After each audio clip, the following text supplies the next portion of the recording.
Good evening, ladies and gentlemen, and welcome to tonight's Township Administrative Buildings and this Planning, Building, and Environmental Committee agenda. This is the first of a two-part series of meetings that we're going to have tonight, so we'll have a public meeting with regard to planning issues under the Planning Act, after which we will be moving into council to deal with a number of items. At that point, I'll leave the chair and the mayor will take over the meeting as we start with a council meeting. So, oh, this is all mine tonight. They're right, you're right. This is all mine. So, before we start, if I might just remind everyone here that all cell phones, pagers, and any other electronic devices should be turned off or at least turned to mute so that they won't, in fact, impact the meeting and the order of the items on it and will not disturb other members of the public. I'm Joanne Cheechak, and I'm your chair for this evening. And I now look to my colleagues around the table. Is there any change in order of items on the agenda? Seeing none, I'll look for disclosures of pecuniary interest and/or conflict. Seeing none, I'm going to move on to the public meetings under the Planning Act. And tonight we have one public meeting. It is a public meeting to consider a zoning bylaw amendment application submitted by Brandon and John Gura for a federally licensed marijuana growing facility, or cannabis. The Planning Act requires in Section 34, Sub 12, that before passing a zoning bylaw amendment, council must hold at least one public meeting for the purpose of informing the public in respect to that amendment. The purpose of the public meeting is to receive comments and answer questions from the public regarding the amendment to the Township of West Lincoln's zoning bylaw. At this point, no decision has been made on the proposed amendment, and any comments received will be taken into account by council in their consideration. So during this public meeting, you will not hear an opinion and/or a determination by my colleagues around the table. If we consider a technical report later in the meeting, you may hear some opinion, but not during this public meeting.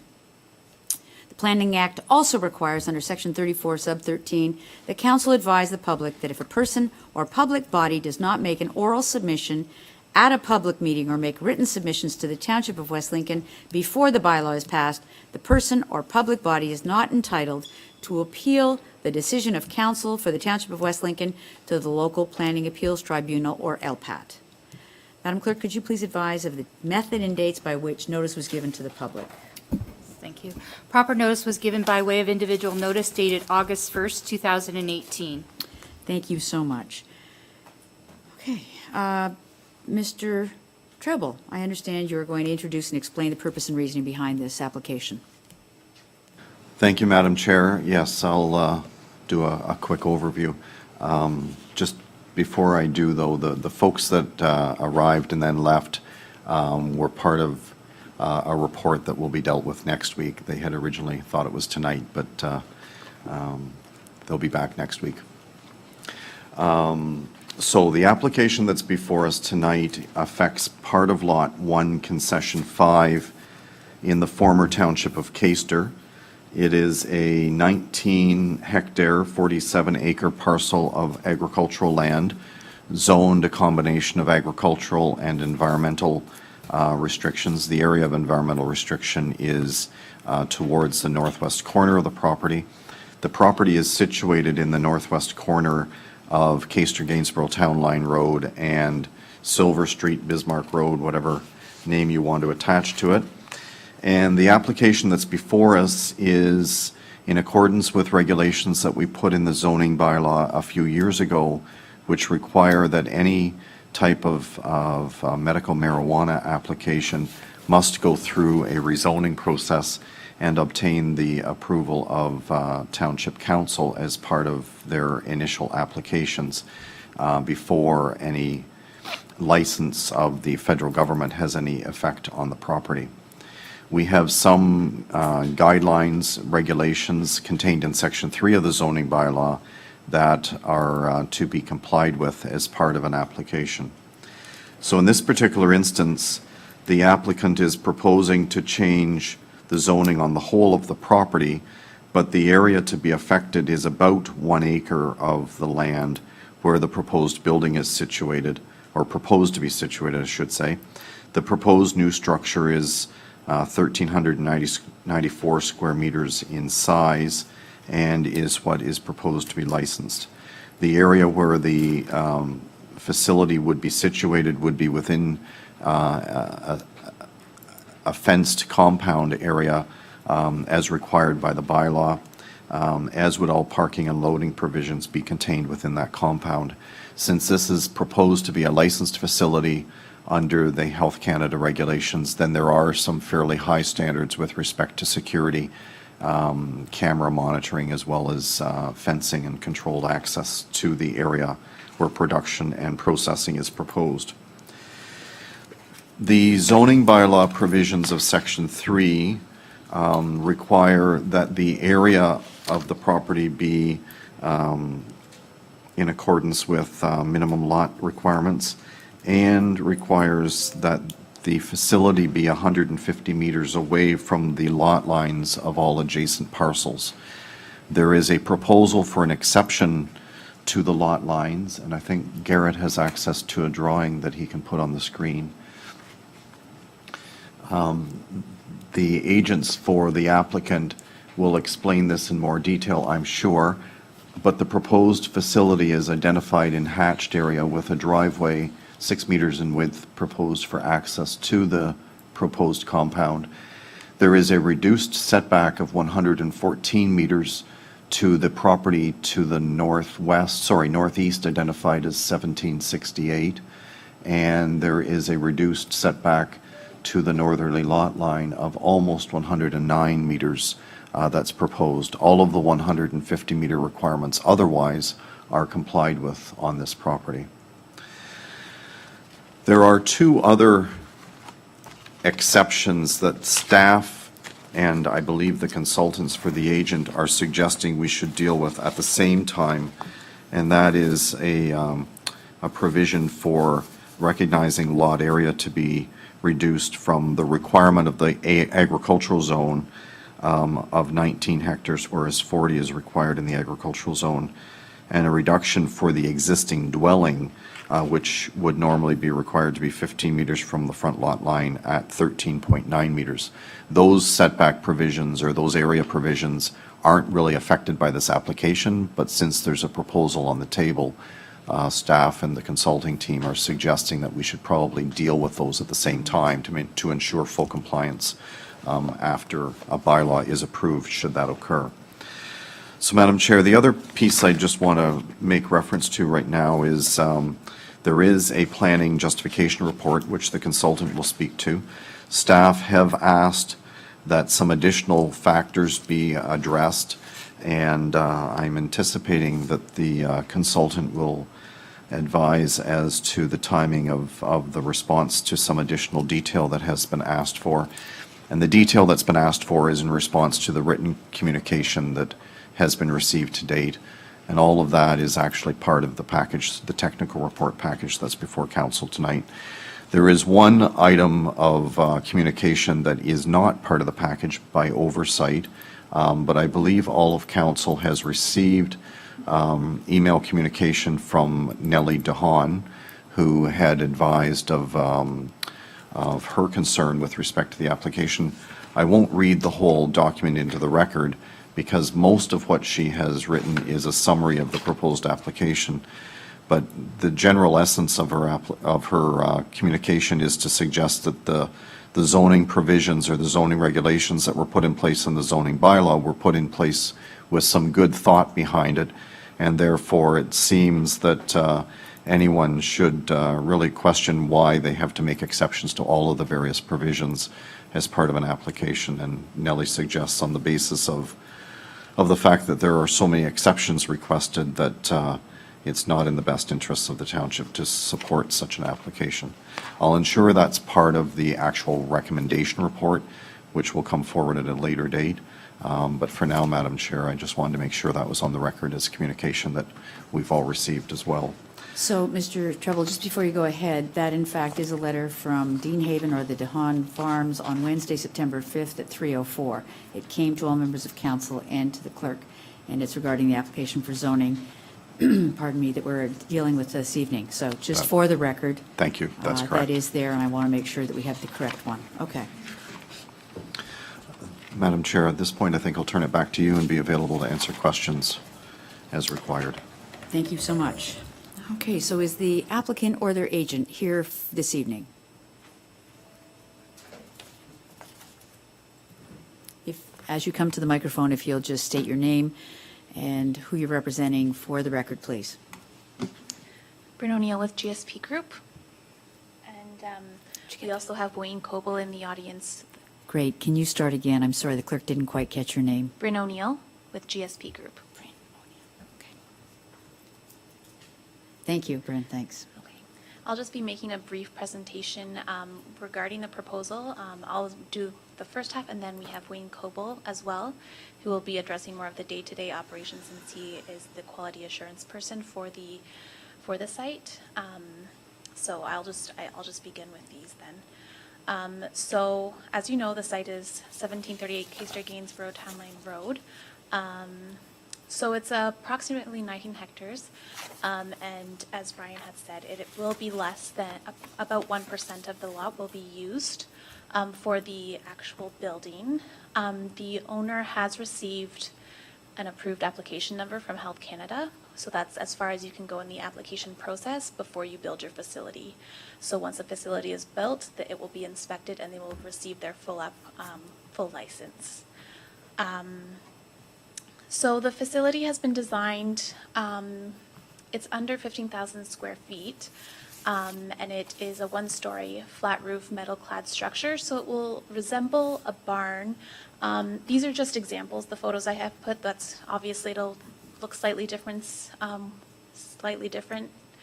if with the actual design. However, so it will be a building, as I said, that resembles a barn. However, it will be flat roofed.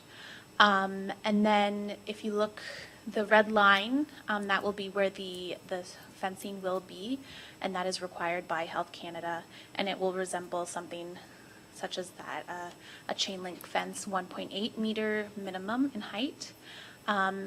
And the green line on there is where a landscape buffer is being proposed, so that is the main kind of view of the facility from the public right-of-way. We are open to doing more of that if necessary. However, that one is for sure, just because that is the main view. And it also buffers the parking as well. So these are all the setbacks, and this has been discussed before. The two in blue are the ones where we're requesting relief. One is from an agricultural parcel, and the 114 meters is from a residence. The remainder of those setbacks have been maintained as per the zoning bylaw.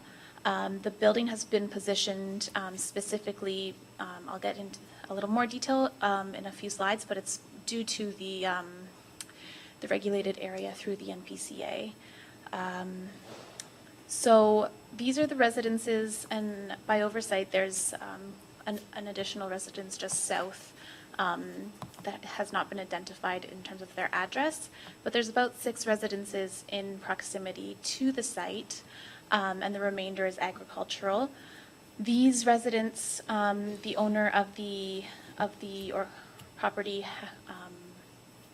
tried to contact each and every one of them. I know he had conversations with the majority, and none of them were very negative. I think they were positive conversations. However, there were some that just never got a hold of or anything. So there was that. We tried to make contact with all the residents beforehand. Obviously, this is another step to that public input. So, as I said before, the building was placed there because of the NPCA regulated area. We are trying to stay as far away as possible from the fish habitat while still maintaining the largest setbacks possible.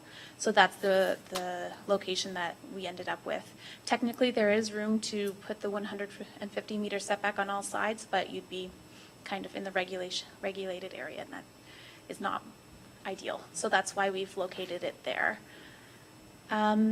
Yeah, so under policy, it's considered an agricultural use under the official plan, and the zoning bylaw, you have to have the 150 meter setback. no outside storage, and 1.8 meter fence, security fence is required. We are meeting the fence and the outdoor storage. It's just the 150 meter setback that is required to be amended. So I will hand it over to Wayne now, who can deal with more of the details of the operation. And yeah, if anyone has any questions, just let me know. I'll speak to the next 4 lines here, really with the operations per se, as opposed to a lot of the planning. Day-to-day operations at the facility really will be quite unobtrusive. It'll just, essentially, you won't even know what's going on. Within the building itself, it'll just be the same type of development and activities that a normal greenhouse would have. There would be planting, growing, harvesting, and then trimming off. Everything will be done inside the building. There'll be nothing farmed out. As far as the employees coming and going, the hours of work will be strictly enforced. They will show up no sooner than 30 minutes before their shift. They will exit the facility at the most 30 minutes after their shift. There will be no malingering. There will be no hanging around. We want people in and out. We want to be as unobtrusive as possible to the area. All staff, just like the applicants, will have to go through rigorous security and background checks, no different than most of the primaries in the company. As far as the property itself, this last point of the continuous improvement program for the site activities, this is where we're hoping to not only take information from some of the neighboring residents and township, but also gathering some observations from our staff as well. As the seasons change, as we go through time, there might be things that we've overlooked or that we're not aware of. Based on that kind of thing, we're not going to be just building a facility and just running with it. We will be looking to improve it. It's not get it going and then allow somebody to farm around the area to hide it away. This is a business. This is something we're going to be very proud of, and we want to make sure that the neighbors and the township are in agreement with what we're doing. Next slide.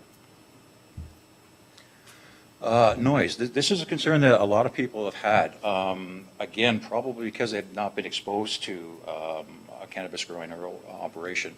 For the most part, the building really will not have any noise generated off of it. There's not any large processing equipment.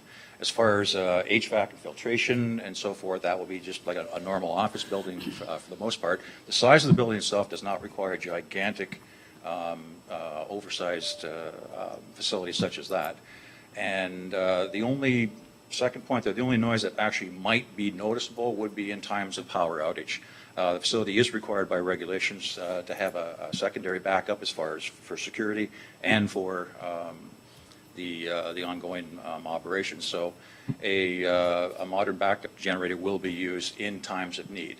If the hydro facilities in this area are such that we don't see too many outages, there won't be any usage of that.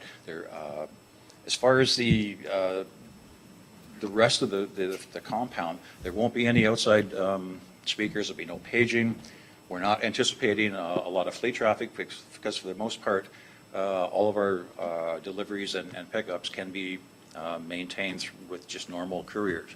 There's no need for excessive traffic as far as trucking. We won't have a fleet, and really the noise itself will just be limited to whatever comes off the AC itself. Next slide. Odor. This is something that certainly everybody in the room, I can absolutely 100% assure you, will not be a concern whatsoever. The facility, as far as the regulations and what we've got planned, has an entirely closed environment type of design. Nothing will be coming out of the building. Well, the air coming out of the building will actually be cleaner than what's going in. There is multiple stages as far as ozonation, UV sterilization, and active carbon filtering at various stages. It's all self-contained. Humidity will be maintained. Temperature will be maintained. Nothing will get in or out. Anything that is actually sent outside will be gone through all of these processes. As far as sanitation and so forth, really the industry's standards will be followed. It's very similar to what is used in food manufacturing. Again, probably disinfectants, quats, that kind of thing. Nothing harsh, nothing unusual, nothing fit for purpose. Really just normal cleaning and odors, again, self-contained within the building itself. Next slide. Lighting, that's another concern that people are worried about. The use of the lighting along the perimeter and the building itself will be very discrete and focused LED lighting.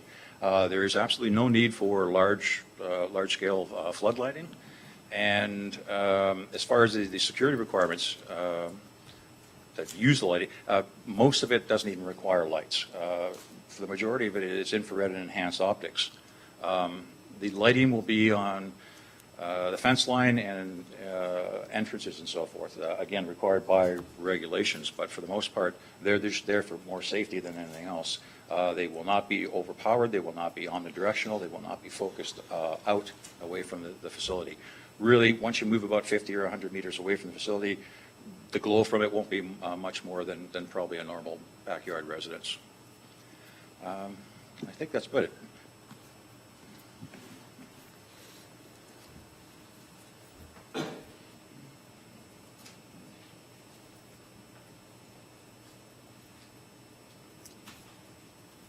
Was that the completion of your presentation, or I saw for a flash somewhat of a summation of what it was your ask was, or are you concluded with your presentation? Okay. There may be questions throughout this evening. I know, just for the record, once we finish this public meeting, there is a technical report that we will be reviewing, and at that time we may call back either of you for answers as we see fit. Thank you. Okay, so at this point in time, is there anyone here present that wishes to make a presentation to committee from the public at large? Anyone wishing to come forward and speak to the item? And if so, if you'd come forward to the podium, state your name for the record, and then make your address. Anyone coming forward to the podium, if you have a copy of what it is you plan to present, our clerk would appreciate it, even though we've video and tape these meetings. There's need always for the clarity. So if you don't have it with you today, you can always make arrangements to send it to her. Thank you. So, welcome. Thank you very much. My name is Shelley Braderick, and I am the owner of the property that's the address of 7056 Concession 4 Road, which is the 53 acres that are on the corner of Concession 4 and Caister-Gainsborough Town Line Road. I have a very brief presentation, basically just to present my concern about the possibility of the bylaws and the variances that have been requested. Although I understand this industry may be an important one to our township, I'm cautious that the allowance of this variance and the existing setbacks. One would assume that the established setbacks are in place to lessen the impact around the surrounding homes and the environment. With this industry being in its infancy, I believe it is critical that the Township of West Lincoln approaches this application with caution. We as a society and we as a community need to have a clear understanding of the impact of this industry. Council needs to proceed with caution, and allowing this type of operation with a variance may open up the possibility of future application with variances being requested. And that's all I really have to say. I just wanted to make sure that I had the opportunity to represent some of my community about this important issue. Thank you, Mrs. Braderick. Did you want this, John?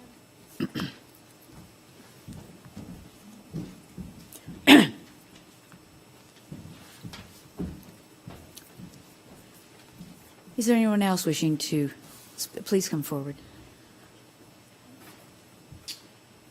My name is Tracy Trilov. I'm at 1689 Caister-Gainsborough. I pretty much like to speak to the setbacks as well and the exceptions. I think they're too large of an exception. The diagram in the drawing is different than the diagram in the attachment number 4. It's located in a different place than the one that was portrayed on the screen. On this one here, it's directly over what is considered a natural, like it's a water fish habitat. In the image on the screen, it's set quite back from there. It's just a concern to us, like we moved out here to be rural, not to be in an industrial or a commercial area. And I just worry the other things that it brings with it. They can say all they want that they have security cameras and lighting. Security cameras and lighting do not stop criminal activity. It's no deterrence. And us being so isolated and away from law enforcement, that's another huge concern for me. I have a family across the road. I'm just strongly opposed. I'm not opposed to the idea. I'm just opposed to the idea in our, general facility when there's so many residences around. It's not as though it's in an industrial area where it wouldn't impact anybody whatsoever. And we've worked really hard for, what we have in our property, and we continue to make improvements. I just don't want to lose the value in my home for the betterment of somebody else. It can be considered a crop, but by its nature, it's also not. They say it could be. It doesn't say that it is. It says that it could be. And I think that's because it's a fairly new, it's fairly new. So there is no really law saying it can be grown in the zone. If it was, all right, the zone wouldn't need to be changed. I guess that's what I'm saying. It could be grown under the present agricultural conditions. But that's what I have to say. Did you need me to leave that? That's the map that's in here.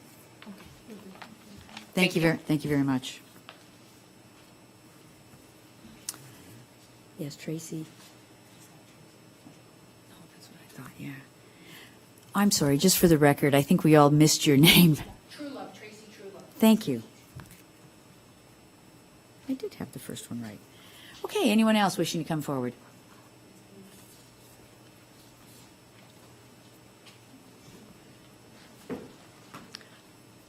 Hi, my name is Donna Huber, and I live at 7232 Silver Street.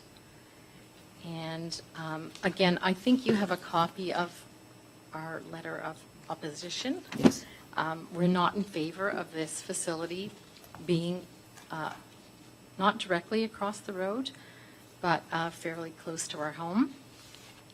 Again, we just want to ask, and I'm sorry, how do you pronounce the owner's name? Is Well, it I may Gura not- or Guerrera?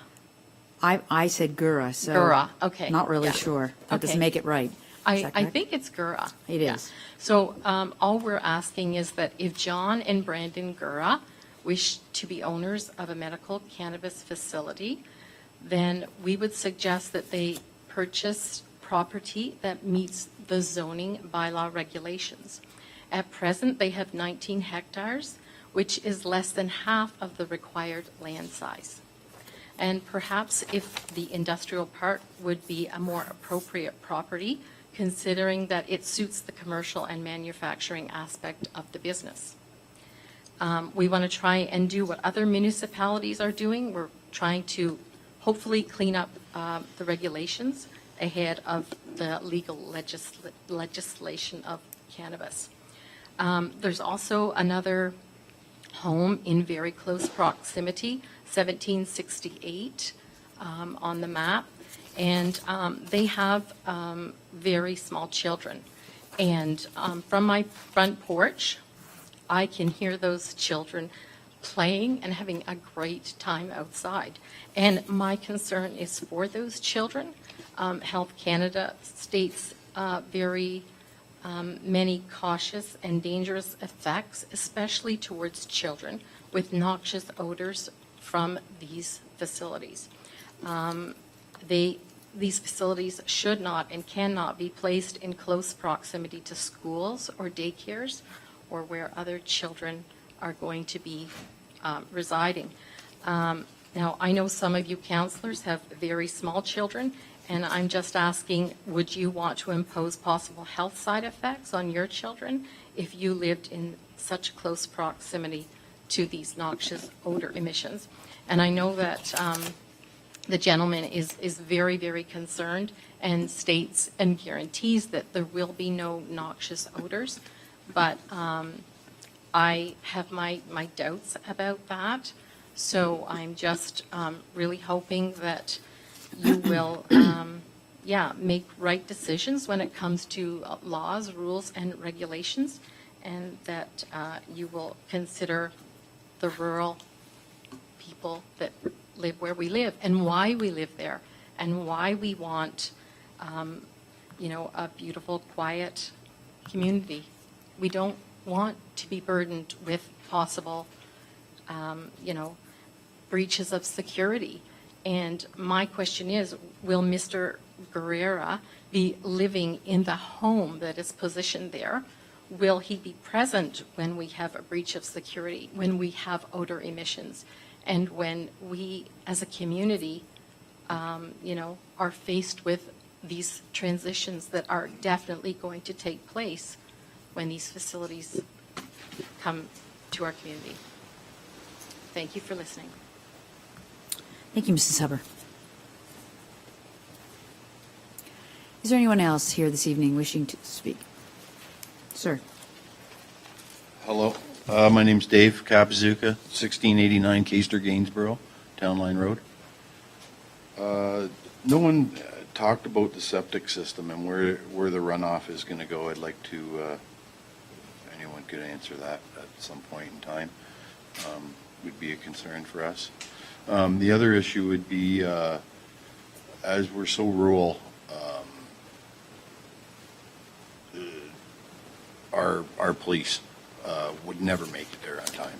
They can't even, you know what I mean? Like they're so spread out, so spread thin, I should say, that it would be a 25-minute trip for them pretty much. And I'm just worried about, who knows, guns, everything else, right? That comes with that kind of stuff. The other thing would be the smell. In the job that I do, we power up a lot of houses, businesses, and stuff like that. We've powered up a few of these buildings now, and every one that we've gone back to is at a very bad odor. So I don't know if they're using something else at this place or not, but that would be my concerns generally, I guess. Any other comment I had was they were saying that they came around to all the residents. No one came to my house. I'm home all the time, pretty much, like especially on the weekends, outside working and stuff, and no one has come to my house.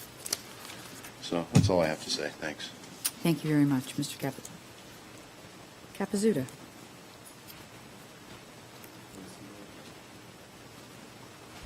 I say it the same way. Is there anyone else here this evening? I think so.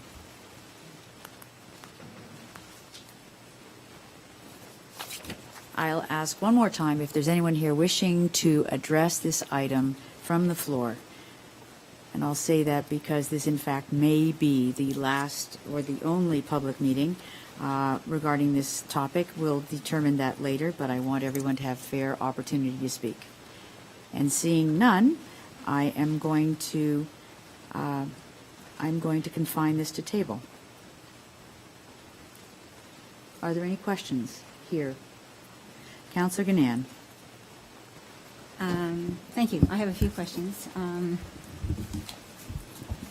First of all, some of the questions I have are to do with the justification report. So maybe through you, Madam Chair, If we can bring the appropriate representative from the applicant forward, please. And I just think you're probably the best person for now because I'm not sure why. But one of the things that I have a concern about right off the bat is that there's reference all the way through to the owners of the property being licensed producers. And your report, in fact, states that the owners received Health Canada approval. But I want to clarify, that is not an approval. They are not licensed producers yet. Is that correct? It's as far as they can get approval until they construct. Which their means they've done the facility. preliminary back checks on these people, but, Right, so and so they they're ready to start moving forward, but they are not as yet licensed producers. could not grow because there's no facility, correct? Exactly, okay. And so until that facility is built and inspected, then they are not licensed producers. Yeah, that's true. Okay, so who owns the property? The Guerras. The Guerras own it. And so who is going to be living in the house on the property? I read in the report that it was talking about a rental facility. Right, so it will not be the Guerras living there, however, it will be a member who works at the facility. They're thinking security. That was part of my questioning, because in the report, it talks about a rental facility and that they're going to rent it. And so the question is, to whom?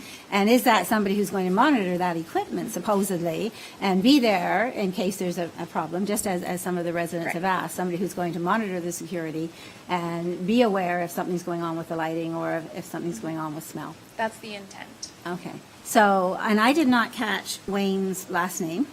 Coble? Okay, cool. And so is Wayne, and he could answer for himself, I suppose, but you could also do that, connected with your planning part, or is he connected to the business? So he is the quality assurance person for the business, so he will be working there. So there isn't a business yet, and he's already the quality assurance person. Right.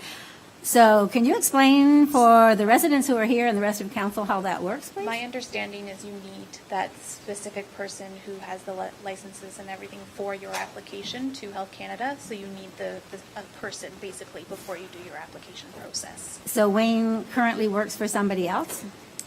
I do not know who Wayne works for now, but I know he will be involved in the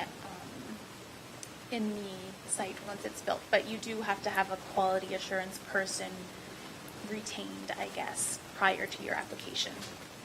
So this is a very expensive process. Yes. Because you have to have somebody who's there saying, okay, we're going to make assurance with all of this. You have to build a facility. And so I have been pulling out all kinds of articles, and how do you define your future in an undefined market and all the rest of that kind of stuff. So, and I did see that some of the larger companies are looking to have smaller growers grow for them. Is that the position that the Guerras are in right now? Are they going to be growing for a larger corporation? Their intent is this is their first facility, and it is a small one, and they want to expand their license to other provinces. So this is their first one, and they want to expand elsewhere. So they're setting up a facility here that isn't very large. Right. And so you may have more experience in this, but doesn't it take between 2 and 3 years to even get your facility up, running, and inspected? That's my understanding, yes. Okay, I have a few more questions, but I think I'm done for now. Okay. Thank you. Thank you, Councillor Ganan. Okay. Councillor Rayner? Thank you, Madam Chair. Through you to the Director of Planning, Mr. Treble. Bless you. One of the speakers, I believe it was Mrs. Hubbard, mentioned that the actual acreage of the property is only half the required size. Can you comment on that for me, please?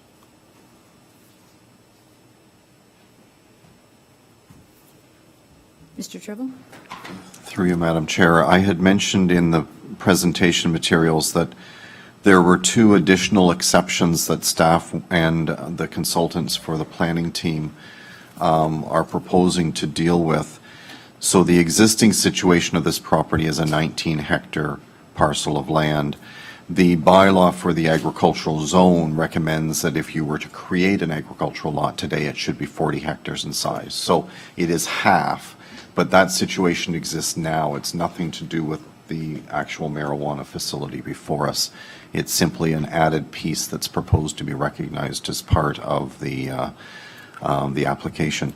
The way the bylaw or the regulations are structured, if you can find a property that meets the 150-meter setback to all lot lines, then you could potentially comply and qualify for an application under Section 3 of the zoning bylaw. Clearly, the larger the facility or the larger the property, the easier it would be to achieve that. But the actual regulations for marijuana do not specifically say 40 hectares. It's the agricultural zone that says that. One further question, if I may, through you, Madam Chair, to Mr. Treble. But is not this marijuana grow considered an agricultural operation? Through you, Madam Chair, generally, the province recognizes these types of facilities as agricultural uses. But it doesn't apply to the 40-hectare agricultural zoning. The 40-hectare provision is in our zoning bylaw and is, if we were to create lots today, those are the sizes that they should be. The bylaw does not in any way try to say that if you're less than 40 hectares, you don't qualify for agricultural purposes. It's simply a minimum standard that should apply in the event of creation of a lot. Okay, thank So, you. Councillor Yeah, Rayner, I got it. I think, just for clarity for the rest of council, is if we were going to a severance of a surplus farm operation or housing operation, the severance of the house requires, we're looking for 40 hectares in order to say that that's enough to stay agriculturally viable. Is that where that reference is coming from? Through you, Madam Chair, the use of the term viable isn't something the province uses anymore, but I understand it's but New that's the World. right concept. That's correct. No problem. Councillor Trombetta? Thank you, Madam Chair. I had a couple concerns about the presentation that was made. Can we, Garrett, is it okay if we can bring up the presentation? It's according to on slide 1. Our present, No, the presenters. the presenters, okay. Can you scroll down when it gets into the, I think it's page 1 blurb, actually, when they start, next slide.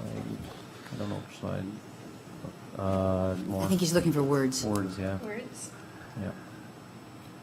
Yeah. Next one. Yeah, right there.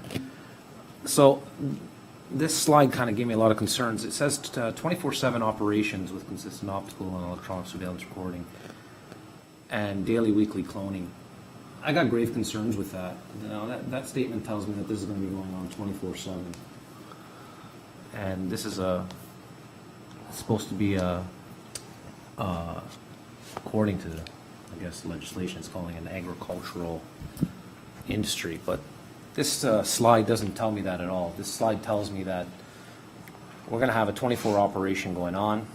We're going to have daily and weekly cloning, people coming in and out, which is going to be, to my knowledge, according to the statement, it's going to be a little hectic for many residents living around that area. If people are operating 24/7, according to this statement, it means there's backup beeping going on 24/7. That means there's people going in and out all times of the day.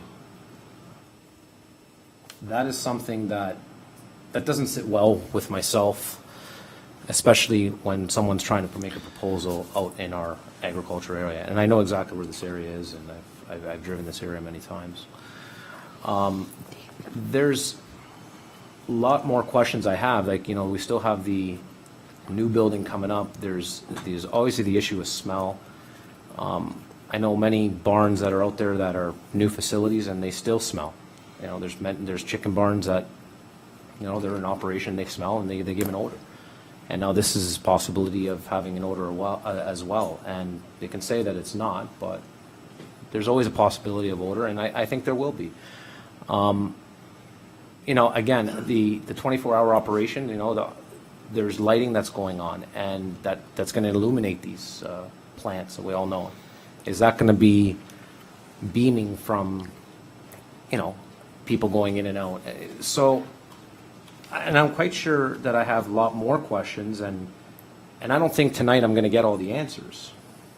And like I said, and I don't think many members of council are going to get all the answers that they're looking for tonight.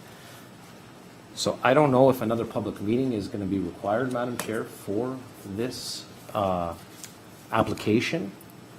I'm certainly don't know if I'm going to get all the answers, especially with the statement that there's a 24-hour, 24/7 operation. That's telling me that even on Christmas Day that there's working going on. So I can address that if you would like. you can, Okay. if you want to briefly. I can try, yeah.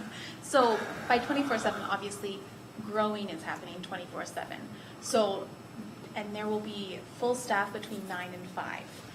There will be, my understanding is there may be 1 or 2 security, or if there has to be some cloning or something that happens because it's all on a specific schedule, there may be 1 or 2 people there at night, but the bulk of the staff is there 9 to 5. No deliveries or anything like that happens outside of 9 to 5. And I'm glad you clarified that, but that statement doesn't clarify any schedules or anything. That statement clarifies one thing and one thing to me. So But- that's sorry, Madam Chair, I'm almost wrapped up. No, it's And fine. and that's where I have grave concerns about any of these facilities coming up through, that are getting, applications coming through from the province and coming down to our municipality. We have no answers. We have no, these applications are coming put forward through like this, and there's no answers, or we're not going to get the answers that I'm at least looking for. So at this moment, I'm going to go back to table, but the way I see the statement, and that just caught me off guard what I saw, it doesn't sit well with me. Like I said, this is telling me that people are going to be working on Christmas Day, so. And I don't- Councillor Trombetta, to your point, your question, you asked about an additional public meeting. If tonight we find that there are not sufficient answers to some of the unanswered questions, it is appropriate for council or a committee to ask for a second public meeting to get those answers. So we can talk about that a little bit later. Correct. I would like that if at the appropriate time, Madam Chair, if that we can do that.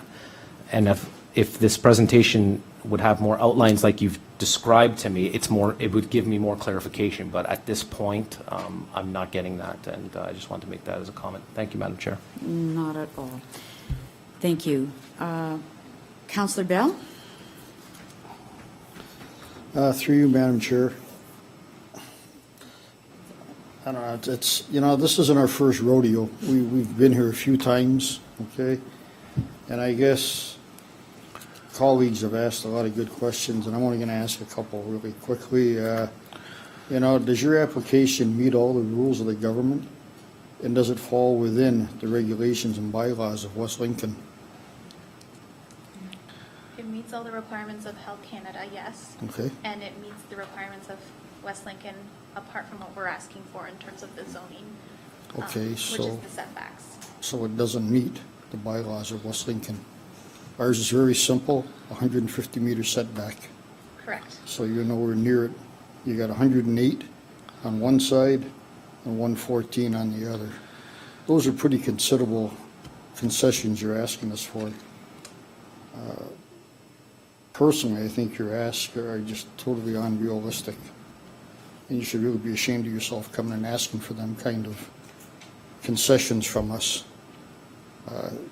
It's one thing to ask for a meter or two, but to ask for, over 40 meters in one side, it's unrealistic. And for myself, personally, I think you need to either put the right size building on the size of the lot you have, or find a bigger lot that's going to accommodate your building, or move it to the industrial park and build it over there.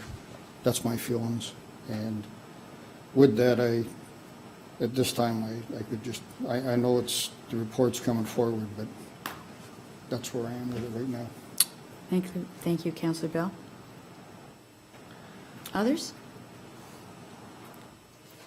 Well, before I go into the technical report, if you'll allow me, I guess my concerns are several, but first, I think there's some unanswered questions that have been posed with the applicant that have not yet been addressed. But if I look at the Conservation Authority's comments about the fact that there's concerns about downstream floodplain implications and hydrological functions of a wetland and minimizing the flooding impacts of downstream people, it's their recommendation on that one is the NPCA is concerned that the wetland feature has not been appropriately identified by the zoning amendment. That's one. The next paragraph talks about the Beaver Creek, and as a result, the land's impacted by the floodplain associated by the creek, and then talks about should any work be proposed in or around the creek, a work permit may be required by the Conservation Authority in accordance with the regulations. And that concerns me. That's without going anywhere else. My question to you, and those are located on page 59 and 60 of our agenda tonight, are have you looked at those? Because, people have a lot. We have these people come before us all the time, and through some various event in the past, they have a lot, but then they come to get a building permit and find out they can't get a building permit because in fact they are too close to a floodplain, too close to an existing barn or whatever. So before I get into the technicalities, what have you done the research on those two limitations that have been identified while not specifically addressed in your reports? Right, so those comments came out of the circulation, and Yes. We positioned the building specifically to stay out of the regulation area, so, and which we have done. So the buffers for wetlands of 30 meters and the fish habitat 15 meters have been maintained, so we do not expect that we will need a work permit. If so, we of course will go through that process, but because of the setbacks that we are maintaining, which are regulated by the NPCA, we have met their requirements. So I understand that I think they're saying that the wetlands may not be accurate on the mapping. actual mapping. That's right. Which we got from them. So we are fine with going out. So when it And- comes out to the actual walking on the land, and I apologize, but I just don't want to drag this on forever, but in fact, once you walk the land and once they have their ecologists, et cetera, look at the site, the top of bank, the flooding, and various other elements that may come into play, your definition of the in fact, the developable acreage on that site and the setbacks you've chosen may differ, and there will be a Right. discussion on And how to that- mitigate. And that's a risk that we're willing to take if they do change. I see. So, It may not be a risk that we're willing to take, but I hear you. yes, I and hear we you. understand they may change. So. Yes. And if that's the case, then we are obviously willing to work with the NPCA. I see. Okay, I see that there's another hand in chairing a meeting. I usually allow others to go ahead of me. So Councillor Gannan, I'll interject your questions at this point in time. I do have others, if you will allow me, members of committee. So please, Thank you. Councillor Gannan. Thank you, Madam Chair, because just before you started, I had already. Oh, I'm so sorry. So that's okay. I was looking to my left, not my But- right. But you did give me a lead into that, because I understood when you made your presentation that you were talking about, you put the developable envelope, so to speak, outside of the NPCA difficulty area for yourselves. But what you did, in fact, then, was make an imposition on people who live there. And so I find that really troublesome that you're meeting setbacks in areas where there aren't residents exactly there, and that's all well and good, but the places that you have problems with, because you have moved that space to fit this building and not be in non-compliance with the NPCA, you in fact have come to us because now you are not honoring the borders that we put in place for residents and to protect them. So I find that really, really difficult. So that was one point, and Councillor Chichok kind of led into that. The other thing that I wanted to ask about has to do, again, with your report. In one place on page 24, you were talking about there will be minimal plant material disposed of as plants that are not used in the dried production are turned into oils. So what it doesn't really clearly state, are oils also going to be produced on site? Okay, so then later on then, they're going to change those into oils, and they're going to have that production facility going on as well. But later on, we look at it again, and I think on page 28, if I can just take a minute and get there. On 28, you suddenly, in your synopsis, have from plants. And so I'm sort of wondering what's going on with that. In one place, you're saying, if there are plants left over, they're going to be turned into oils. So is the implication that there will be no waste at all from any of those plants?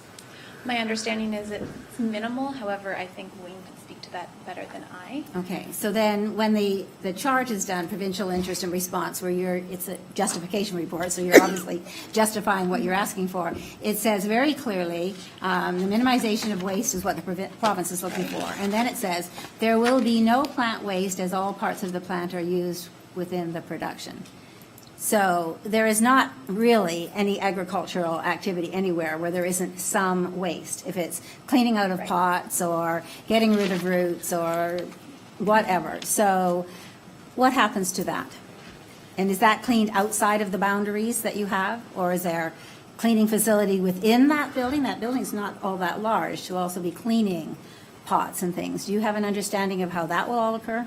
I think that is something that Wayne could speak to better than I, because I do not know exactly how that works. So I can get Wayne to speak to that. Okay, can we just hold that 1 minute? Because the next question has to do with your report Yes. as well. So we Okay. will get an answer to that. But the other thing that I was concerned about, your firm that you work for, your planning, building, your authority, whatever, is, it's situated in Hamilton?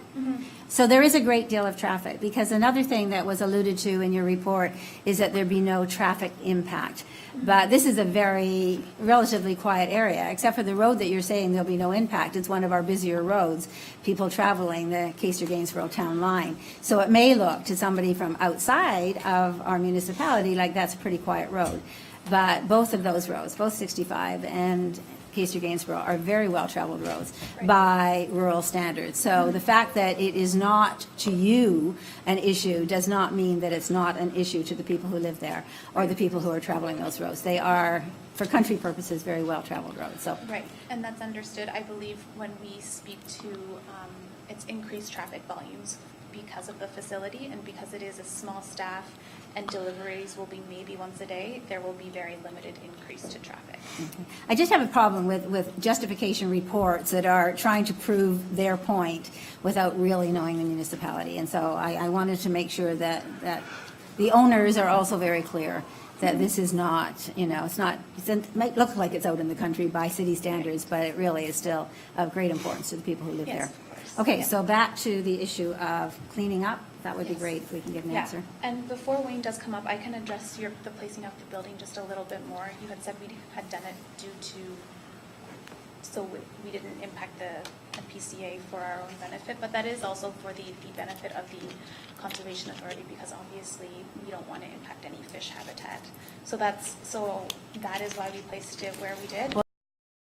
I understand Right, that, exactly. yeah, but And their then- rules are there to protect the habitat. Correct. And you have abided by those, but in abiding by their rules and trying to get the building in, you have had to come Right. to ask for something that's going to impact residents who already live there. That Right. was my point. Yes, and then the 108 meters setback is to agricultural, so that's why we felt it was appropriate. Specifically the smallest one, and then the 114 we felt was enough because of the topography. So that was just me adding a little bit more Fair to enough. that. And if Wayne would like to come up and address the waste right now, that would be great. Thank you.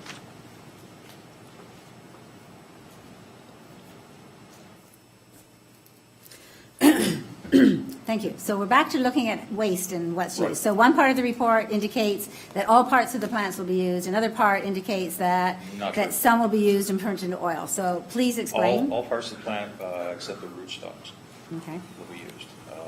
The processing and the, I'm assuming the wording, there was some license taken in it. Any waste that's generated on-site will be picked up and disposed of by a private contractor. As far as So municipal plant streams waste. and whatnot, no. Okay, because there's plant waste. I mean, when we toured a facility and we saw the buds, and we know that the buds, are the dry grams of marijuana. Those are the things that are turned into oils. Yes.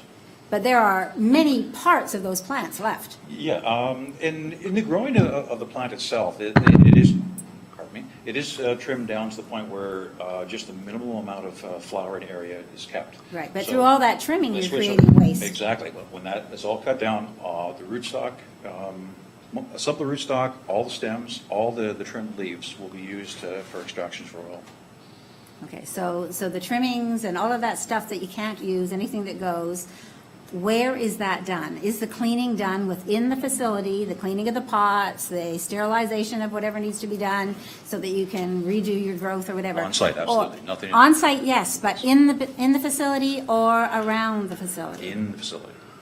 So there will be a cleaning area right inside Oh, where the absolutely. pots and things are being Absolutely. In cleaned? fact, Health Canada is very, very stringent on that. So that's all going to fit within the 1394? Yeah, the processing area itself, it does not require a large area. Everything will be done by hand.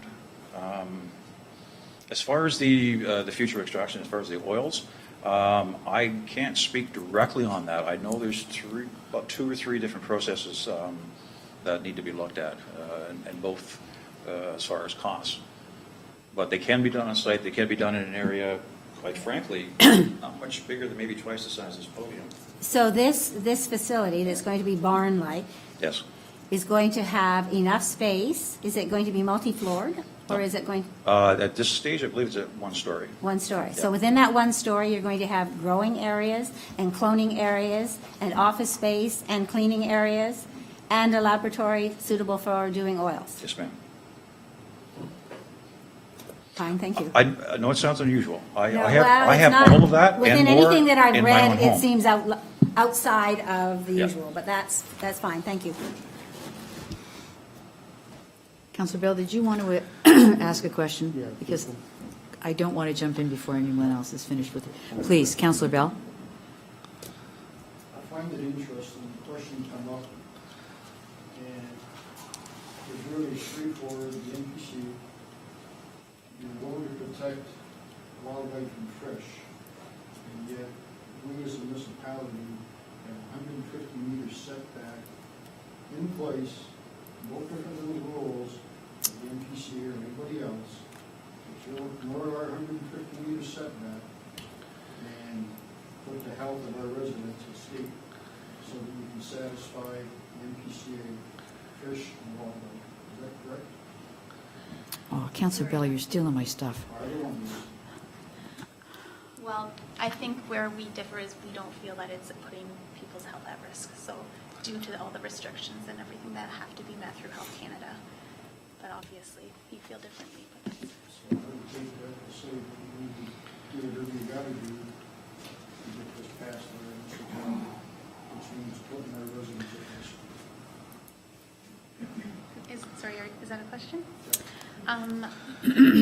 Obviously, that's your opinion, but that is not.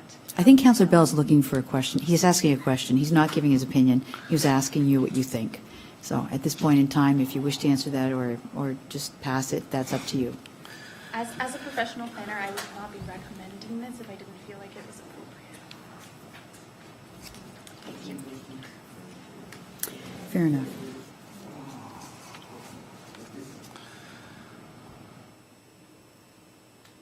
I'm looking to both sides. Okay, my next question I hope is very straightforward. It's 19 hectares, and I want to understand the reasoning behind wanting to rezone the entire property. We do not need to do the entire property. We are fine with a smaller portion. It was just done on a property basis. If the municipality wants to restrict it to a smaller location, as long as we can get all that in there, we're fine with that. I guess the problem is it's an evolving industry, and I'm going to call it an industry regardless of whether it's an agricultural industry or whatever. And I know that all of my colleagues have regard for cows and sheep and high-density growth of pigs, et cetera, in buildings, but we call those industries as well. So don't take offense to my asking about an industry. But I do want to understand, given that we have MDS guidelines for all those other kinds of facilities, to pay attention to abutting farms that exist and or opportunities where there is sited lots.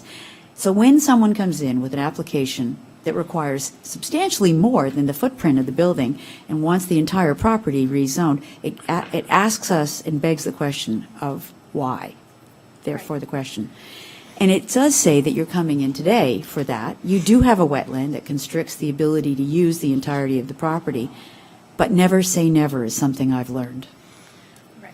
So rezoning the entire property leaves the option of building additionally. And what I just heard, and I'm sorry, Wayne, I didn't catch your last name. Thank you. But you said today we aren't going to have 2 floors. So tomorrow or the next day, we could be looking at 2 floors or an increase in activity on the site without increasing the footprint, but we could also be increasing the footprint. So tell me why you would put 19 hectares when it's less than 15,000 square feet. So in writing the planning justification report, it was just adding a use. So that's why it was for the site as a whole. My understanding is the intent is not to expand this facility. It is to expand elsewhere in other locations outside of West Lincoln. And really it was not, I never really thought to decrease the size just because it was adding a use. But that is something that I believe they would be open to. Wayne can speak to any future expansion plans that I'm not aware of, but I don't believe I have never been told that that's something that, and if it is going to expand in terms of size, if they want to add a greenhouse or something Additional like that, footprint. that would have to go through council again because of the setbacks. So with regard to that, the applicants, I believe, were the lead liaison in getting members of committee who wish to see other alternatives. Is there a relationship between the facility we walked, we saw, and this application? Only in that they are colleagues. They are not the same business. They are not the same. So another numbered company, but Yes. not. So they just, the owner of this potential facility, I believe, uses them for guidance. So there's no. I see. just a relationship. Is there an intention, I guess this would be better positioned to asking Wayne, is the idea of it always being a four-season facility inside a confined building similar to a barn? Is that the intention, or is it the intention to have three-season production and something less? Because certainly at the last facility that we looked at, there was a stop work order on a fairly substantial greenhouse that was adjacent to the building. So is it which I would believe would be three-season, it wouldn't be a full four-season facility. Is the intention to have all production in that barn, or is their intention to be able to go to a less than four-season facility abutting the permanency of the barn facility? Sorry, I didn't mean to call your facility a barn. I'm sorry, I can't say for absolute certain. I would say it's highly, highly unlikely. All right, it's not the answer you want. Okay, so never say never. Well, no. When you grow cannabis under the ACMPR, it Yep. must be contained. It must be self-contained. I mean, it must be involved, essentially. The idea of growing in a greenhouse and or barn type of structure, from my perspective as the QA manager, I would be totally against that. The whole idea is to raise a crop that is wholesome and you remove all the vectors of infection or contamination. Having greenhouses has a lot of harbor sites. It's fine for flowers, because flowers you just look at. But in this case, we'll be growing a product that will be ingested. And because that's the case, everything must be controlled, right down to the ridiculousness. They have the idea of growing outside, may be fine for other LP applicants, because that's their business model. As far as what we're looking at it from a medical point of view. Having something outside that essentially is a controlled Well, substance. outside, when you say outside, you don't mean outside, you mean in a greenhouse, in a Well, less greenhouse, than, yeah, greenhouse or extension, a building off a building off a building off a building kind of thing. No, definitely not. That is not, that's not something that I'm going to be part of. so explain to me, because the hierarchy of the facility and the organization that we went to, when you say QA, what does that do with regard to the master grower that was pointed out to us versus QA? Because QA is actually the quality and the intensity of the elements of the cannabis Yes, versus the actual grower who has a horticultural background that clips off and makes roots, right? Yes, ma'am. I think there's probably about 6 or 8 positions that are actually defined by the ACMPR as far as the senior responsible person in charge, the SPIC, the master grower, the head of security, the QAP person. I might be missing something. Yeah, there were But several those are the others. named positions that must be there. As far as the application, there must be a real person. You can't just have a placeholder. So that's why I'm here. I need to be real. My name needs to go on all the documents and so forth, just like everybody else. Yeah, we have to have a CAO and a yeah. clerk. So I understand the concept, Okay. but that doesn't talk about qualifications or how long they're there for. Qualifications for, well, the latest development with the Cannabis Act just last week. Sorry, do you have a question, or do you want to interject? Oh, okay. Okay, go ahead. Has to do with licensing and licensing system. The new regulations that are coming out after October 17th, I believe, require all these individual named people to have their own individual licenses in addition to the business. So That's what if I'm they don't have the qualifications that have been vetted through Health Canada and through the RCMP, they won't get the license, they will not be on the business, simple as that. As far as speaking to what the particular qualifications are or how long they're going to land,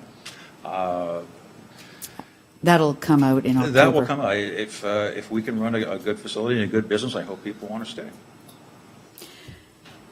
So let me understand licensing. We talk about what you want to do with the site, but in fact, a license is transferable. Right? I can build a bigger site somewhere else and take that license elsewhere. Well, I guess what I'm getting to is, in 2 years, there's no guarantee that you will own that site. No. So that was really where I was going with that question, because in fact, if you don't own it, your assurances may not. Oh, absolutely. I'm speaking just from my responsibilities. Okay. Yes, ma'am. You're correct. It's just some of the questions that I still have that I need to get answers to that lead back to the questions we have about your your willingness to concede to some of, your willingness to tell us that you would absolutely not have that happen. So the questions regarding conservation authority and the entirety of the land and what kind of buildings it would have to be in, I think that leads back to questions that were asked way back in the earlier stages that we may want to have answered as we proceed forward, if we proceed forward with this. Okay, so I apologize if I sound stern. We've been this, as Councillor Bell says, we've been down this rodeo before, and it becomes troubling when people buy less than what's optimum to get their facility sized and able to work without the types and measure of concessions that you're asking for. So it leads us to ask the questions that we're asking you this evening. Quite fair.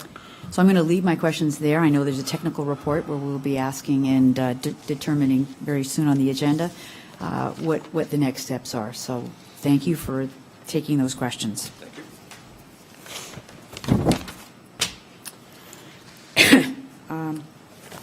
I see no one else on council or committee wishing to make additional comments. So I am going to move to the next stage, which is where I advise everyone that a technical report is being considered by planning committee this evening and that a recommendation report will be forthcoming to a future planning or a council and committee meeting. Please be advised that once a planning committee and or council have made a decision with respect to zoning bylaw amendment, and if approved by council, a notice of its passing will be circulated with an appeal period. There is an attendance sign-in sheet which is located on the table near the exit doors, which we ask all here present to sign. Please ensure that when signing the attendance sheet for this evening's council meeting, well, it's actually a committee meeting, that you place a check mark in the column marked Brandon and John Gura if you wish to be advised of any subsequent meetings and or decisions on this matter. People who are interested in observing council and or committee discussions about a particular bylaw should not solely rely on mailed notices, thus miss the opportunity to attend meetings. It is suggested that you watch the township's website for postings of agendas to review items that will be discussed at a committee and or council meetings. The agendas for meetings are posted on the township website at 4 p.m. on the Friday prior to the meeting. Additionally, schedules are also noted on the website for the public to view. If you wish to receive notices by email, it is suggested that you include your email address with your mailing address and your phone number on the attendance sign-up sheet. I declare this public meeting concluded at 7:53. Okay. So going back to the agenda, that concludes our public meetings for this evening. There are no appointments, and there's been no requests to address items on the agenda. There are no consent agenda items. This is the only item on our, was the only item on our agenda. Sorry, there's one other, and there are no communications. We do have a planner's report, and I got to go back to my agenda. I apologize.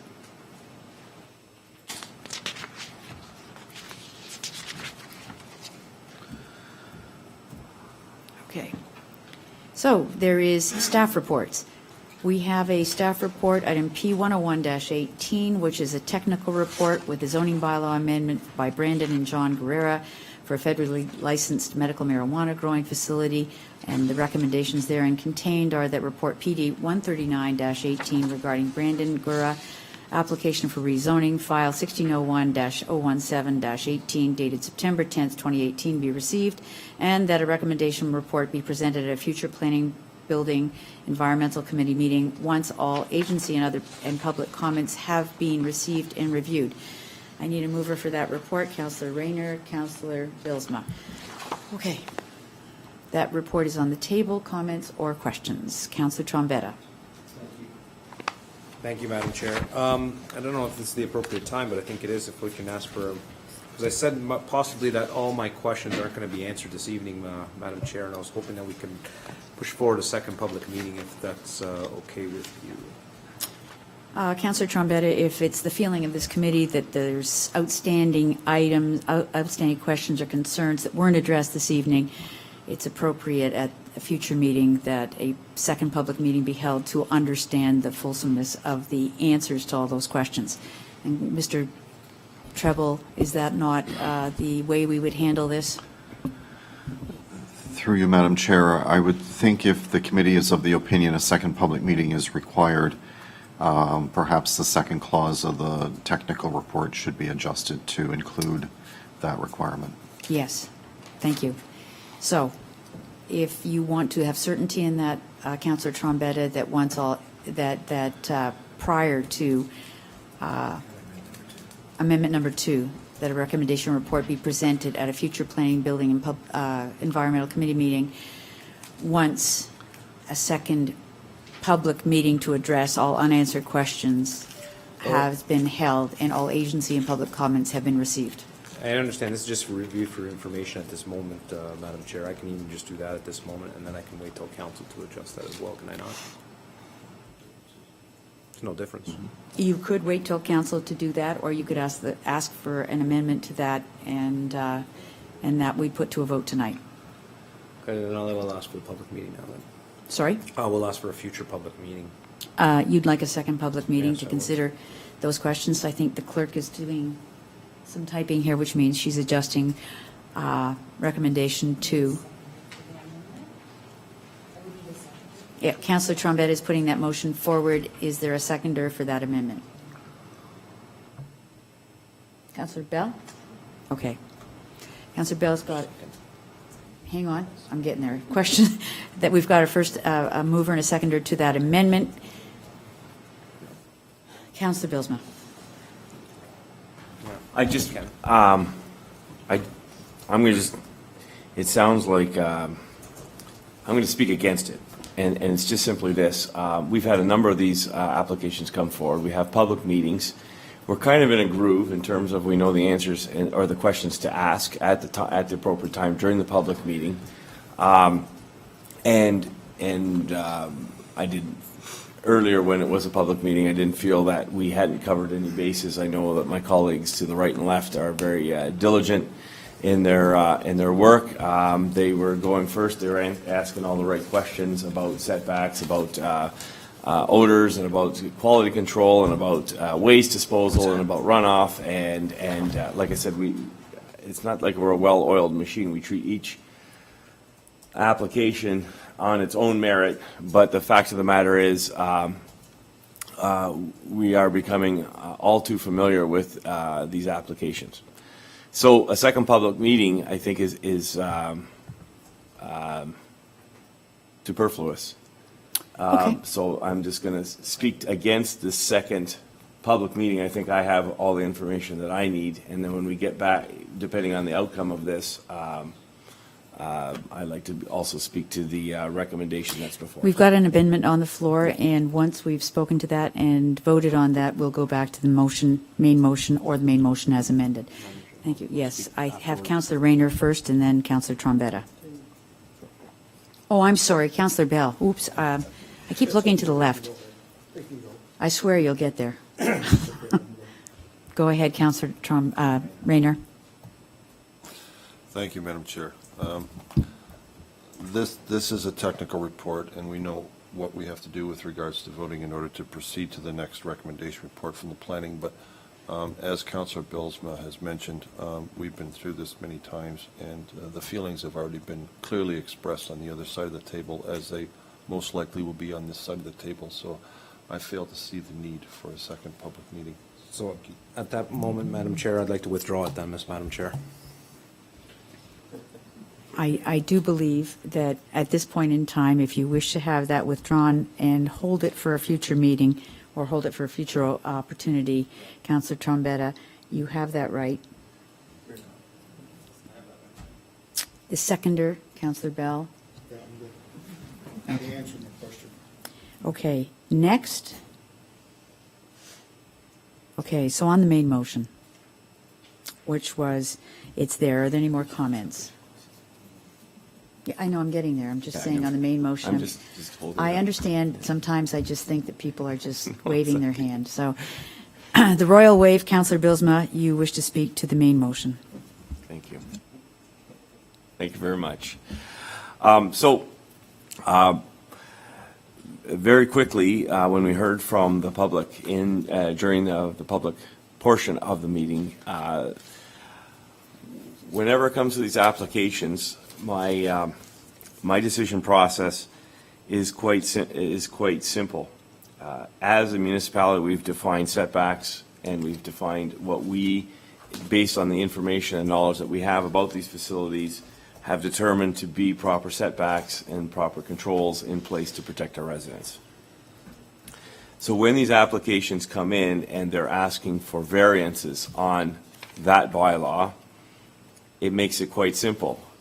For me, at that point, I start to formulate a very, very strong opinion in favor or not. Generally speaking, not, because every application has asked for exceptions to the rule. Then it's confirmed when I hear members of the public who are the most affected by those variances. So on this particular application, the residence that was 114 meters and the resident that was 108 meters, I received enough information in this public portion to realize that they're not in favor of our council making a change to a bylaw that already exists. So it becomes very simple for us at that point. So I know that we pass a recommendation, but I would like to state at this point that I would ask that the recommendation report that is presented to council be one that denies this application, because the setbacks that they're asking for are unacceptable to our bylaw and unacceptable to the... Councillor, I'm going to stop you right there, because in fact, we cannot order staff into planning a report where they have the qualifications to make a report that's condoned by, that we're directing. No, we can say your opinion and how you want to proceed forward. But in fact, that planning staff have initials after the name, RPPs and MCIP. That gives them the qualifications to make a free decision. So I want to be careful what you do here, because I don't want to contaminate this application. Correct. So then I would say that at this point, my decision is that I'm against You would like to see this denied tonight? Is that what you're trying to do? Well, see, we always run into a problem, because we've done that, and then I don't know that we... It's only your opinion, Councillor Bilsma. Yeah. I'm just trying to keep you safe and keep this council Yeah, safe yeah, from no, and trying I to make understand planning that. decisions. So I thought I was actually trying to be safe, and it looks like I wasn't safe enough. But So I'm sorry for cutting you off. I just want to keep Yeah. you safe. If your opinion so tonight my is- opinion is simply this: they're asking for us to make exceptions to our bylaw, and I'm not in favor of those of that acceptance. That's fine. So Thank I'll you. keep it at that. At this point in time, that's where we'll keep it. And thank you for that. And I see Again, I we're have... still learning about these whole applications. Well, we've had but- 4 years. I understand. Well, yeah, we've Hold had on 4 in the now. last year. So we've got other speakers who seem to be speaking before I get to them. Yes. So I'm done. you're done. Okay. I don't know who went first. There was Rayner and Trombetta. It's a contest here. Okay, Councillor Rayner. Thank you. I believe our experience in the past with regards to technical report is we have to approve them in order to go through to get a recommendation report from planning. It is then their process for us to decide if we agree or disagree. Correct. Accept it or turn it down. So this is very premature. I support what you understand. I agree exactly with what you're saying. Your methodology makes perfect sense. However, it's still a technical report. We have to wait for the planning department to bring the recommendation, and then you can do what you wanted to do tonight. You can also say that you would like a second public meeting because you don't feel you have enough information to make a decision on that future report. So all of you are speaking the right language. It's just what we want to do as we move forward. So no one's out of turn as long as you leave it where it's at. Okay? Councillor Trombetta. That's fine, Madam Mayor. Councilor Reyna. Matter who? I said Madam Chair, did I know? Sure. That we'll keep it there. Did I say that? Oh, sorry. Sorry, Madam Chair. I was going to, Councilor Rayner said this is the time we have to accept it and then come back and then we can deny it later on. So I'm not disagreeing with Councilor Bosma. I think we all feel strongly the same around this horseshoe. It looks the same, that we're all in the consensus of what Councilor Bosma was saying, but at the moment, this is not the time. And when that does time, and then we can make that approval or denial when the time comes forward in the future date. Thank you, Madam Chair. So I see Councillor Gannan, but Councillor Bell was actually there first. No, I just want to commend Councillor Rayner. He paid attention in class a couple months ago and he learned quite well. Councillor Gannan. I just have a question through you, Madam Chair, to Mr. Treble. I was looking at the report on page 7, and in a couple of places there were things that came up. One being that the region was still looking at stormwater management and a review to be done, and that there was the NPEI, limited electrical capacity in the area, and the largest available amount has been identified. I just wonder if those kinds of things that staff is looking at through the comments back and forth have any effect on the other neighbors. So the stormwater management, the capacity, if they exceed the capacity that the NPEI is saying that they have in terms of power usage, you know, if somebody overloads, does that affect the neighbors? So if we don't know, can we find out from the NPEI whether that could be detrimental to the neighborhood if, for example, they needed more power for this facility? Mr. Treble. Through you, Madam Chair, that's a valuable point to raise, and we will reach out to NPI to see if we can understand what the load of this use might have to the rest of the system and be able to report that back to you as part of the recommendation report. Thank you. And as far as stormwater goes, I think they have to basically leave the situation at the exit to the property the same now as it, or the same after as it is now. So if there's increased volumes of water generated because of this use, there'd have to be some sort of on-site retention to control the outlets so that the amount leaving the site doesn't increase as a result of this development. So there won't be as much an impact through that process, but the NPEI one I can't answer right now. Thank you.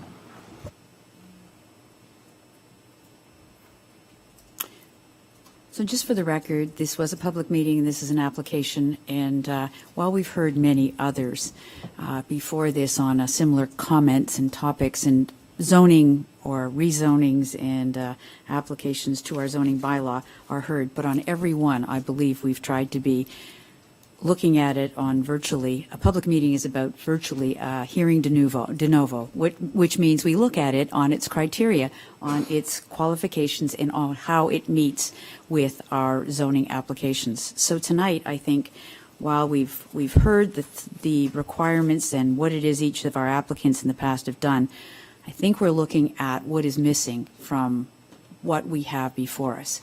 So tonight, we can approve the technical report, and in the past, I believe our staff have said there's been substantial enough information come forward subsequent to this meeting that requires them, in their professional opinion, to have a second public meeting to give this public at large a chance to see all the information that we're now seeing for the first time.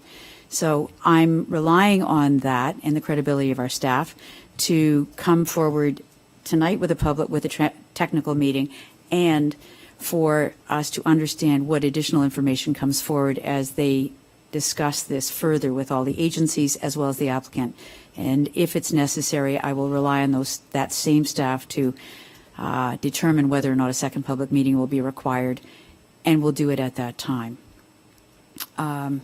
So we are on our, yes, Councillor Bilsma.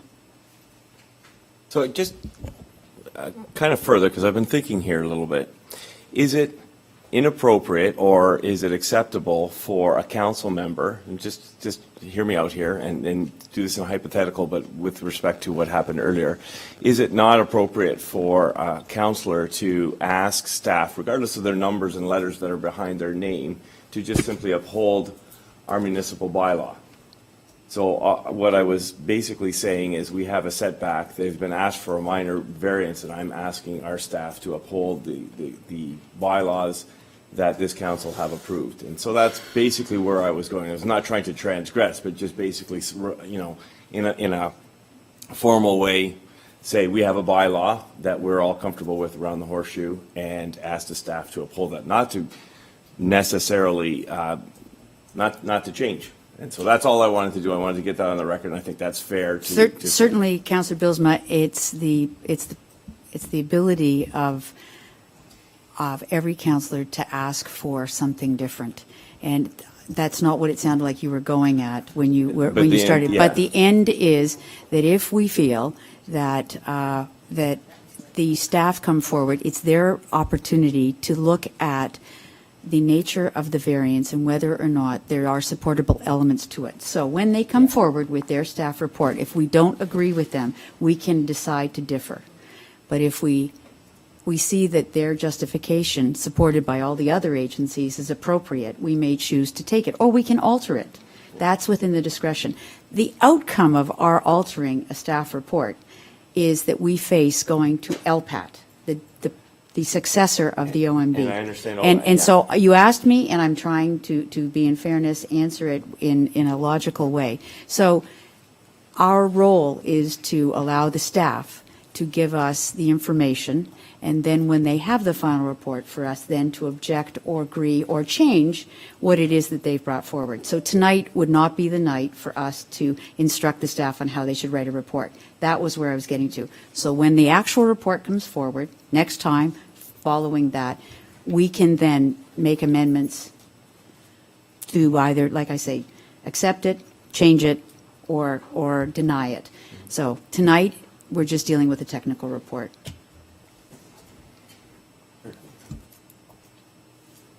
Okay? Are there other questions?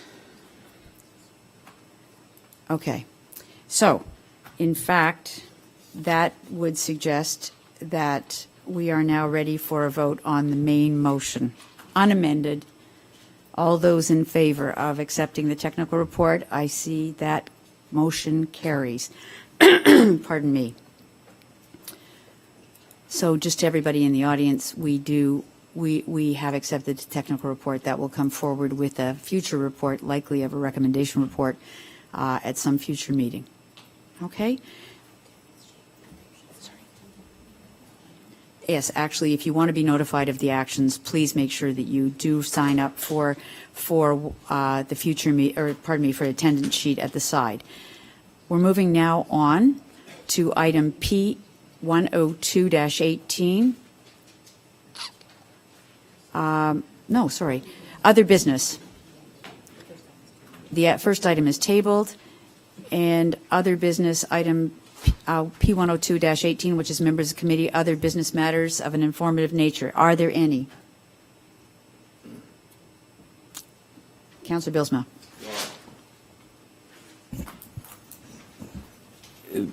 Basically, because it just happened, and we were all there, but it was a spectacular fair, and I think we all enjoyed it. I think it improves every year, and we knew there would be some growing pains, and the fair is still growing exponentially, and that's good to see. So I just wanted to get that on the record. I think everybody else will probably agree with me. So thank you very much on that. Thank you, Councillor Bilsma. None other there? Any here? Councillor Trombetta. Yeah, just the same at the fair. It was a good time. It was cold. It was a little chilly that day.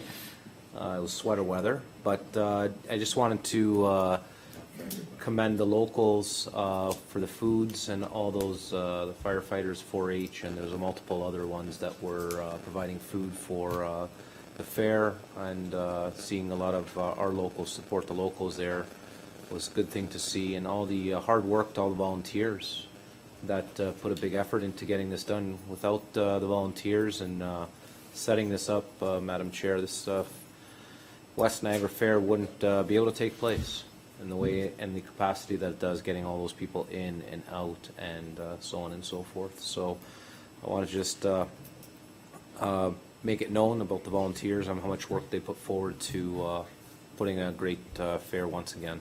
Thank you, Madam Chair. Thank you. That's great. One other thing kind of happened before we go to council, and that is that this Friday is the annual Silverdale Hall fall celebration where they have corn and a bunch of other food, including, yes, and homemade pie, which is more important than that other stuff. Anyway, it's on Friday evening at Silverdale Hall, and so anyone wishing to attend should be there or miss out on the great stuff. So our next section is to go into confidential, and we have a couple of items for that. You certainly can. So, Madam CAO, if you'd like to introduce our new staff person, that's great. Yes, just before we conclude this portion, I'd like to welcome Elsa Curry, our new deputy clerk, to the organization. She started today. And we're so pleased to have you on board, and I know that you're going to learn a lot from us, and we're going to learn a lot from you. Well, welcome, Elsa Curry, and we hope that you have a long and wonderful career here with us. Thank you for spending such a short day on your first day. Trust me, it could get longer. Okay, we have a couple of items to go into confidential for. Item P103-18 is a legal matter, an LPAT case, PL 180648 Lammers Brooks, which requires us applicable closed session exemptions as personal matters about an identifiable individual, including municipal or local boards, litigation or potential litigation, including matters before administrative tribunals affecting the municipality or local board.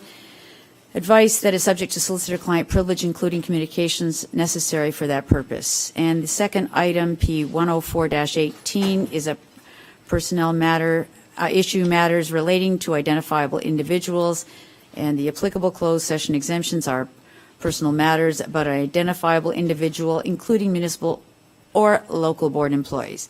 That will be a verbal update from Ms. Henry. So, can I have a motion to move into camera? Councillor Gannan, Councillor Bilsma, all in favor? That motion carries. I think we should, because the clerk is going to want to close down the system.